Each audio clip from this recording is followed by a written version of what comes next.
જય શ્રી કૃષ્ણ મિત્રો, સ્વાગત છે તમારું મારી યુટ્યુબ ચેનલ શ્રી હરિદર્શનમાં. હું અને મારા કાન્હાજી આપનું હાર્દિક સ્વાગત કરીએ છીએ.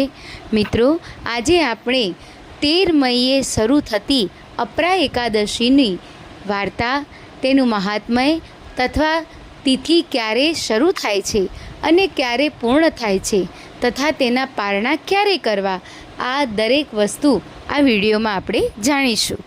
મિત્રો, અપરા એકાદશી 12 મેના રોજ બપોરે 2:52 શરૂ થાય છે.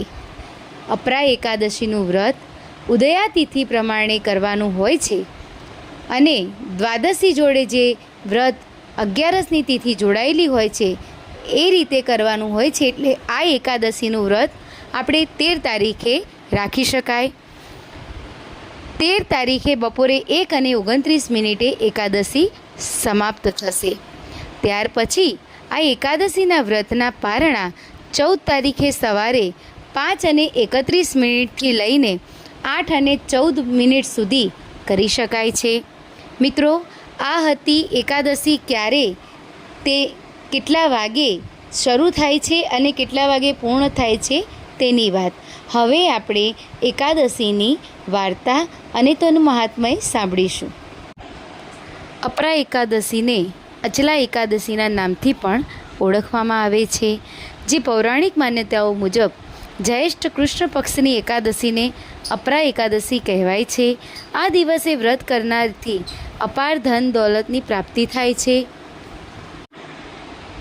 અને આ દિવસે વ્રત રાખનારા દુનિયાભરમાં પ્રસિદ્ધિ મેળવે છે. બધા પ્રકારના પાપો અને કષ્ટોથી મુક્ત થઈ જાય છે. જેઠ મહિનાના કૃષ્ણ પક્ષની 11સથી મનુષ્યને અપાર ધનની પ્રાપ્તિ થાય છે અને બધા પ્રકારના પાપોનો નાશ પણ થઈ જાય છે. આ વખતે અપરા એકાદશી વૈશાખ મહિનામાં આવી રહી છે. આ વખતે અધિક માસ પણ આવી રહ્યો છે, પુરુષોત્તમ માસ આવી રહ્યો છે. અપરા એકાદશી ભગવાનને બધી એકાદશીના વ્રત પ્રિય છે. વિષ્ણુ ભગવાનને 11સને અપરાના નામથી પણ પ્રસિદ્ધ છે. આ વખતે 11 13 મઈના રોજ રાખવામાં આવશે. ભગવાનને 11સની તિથિ પરમ પ્રિય છે, તેથી 11 વ્રતનું પાલન કરનારા ભક્તો પર પ્રભુની અપાર કૃપા કાયમ રહે છે. વિદ્વાન મુજબ 11 ભક્તની જનની છે અને જનનીના આશીર્વાદથી જે રીતે બધા પ્રકારના સુખ બાળકને પ્રાપ્ત થાય છે, એવી જ રીતે 11 વ્રતનું પાલન કરવાથી મનુષ્યને પુણ્ય ફળની પ્રાપ્તિ થાય છે અને જે કામનાથી કોઈ વ્રત કરે છે તે ચોક્કસપણે પરિપૂર્ણ થાય છે. વ્રત ત્યાં સુધી પૂર્ણ નથી થતું જ્યાં સુધી તેના પારણા યોગ્ય સમયે ના કરવામાં આવે. આ વખતે વ્રતના પારણા 14 મેના રોજ સવારે 5:30 થી 8:15 સુધી કરી શકાશે. અપરા એકાદશીની વ્રત કથા. શ્રી યુધિષ્ઠિર બોલ્યા, હે ભગવાન, વૈશાખ માસના કૃષ્ણ પક્ષની એકાદશીનું નામ શું છે અને તે કૃપા કરીને મને કહો.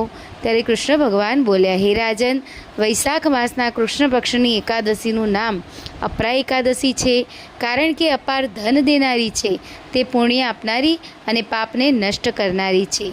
જે મનુષ્ય આ એકાદશીનું વ્રત કરે છે તેને આ લોકમાં પ્રસિદ્ધિ પ્રાપ્ત થાય છે. અપરા એકાદશીના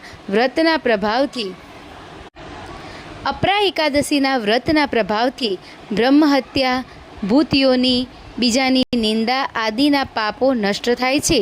આ વ્રતથી પર સ્ત્રીની સાથે ભોગ કરનારના પાપ પર નષ્ટ થાય છે. ખોટી સાક્ષી, અસત્ય ભાષણ, ખોટું વેદનું વાંચન, ખોટું શાસ્ત્ર બનાવવું, ખોટા જ્યોતિષ, ખોટા વૈદ આદિ બધાના પાપ અપરા એકાદશીના વ્રતથી નષ્ટ થાય છે.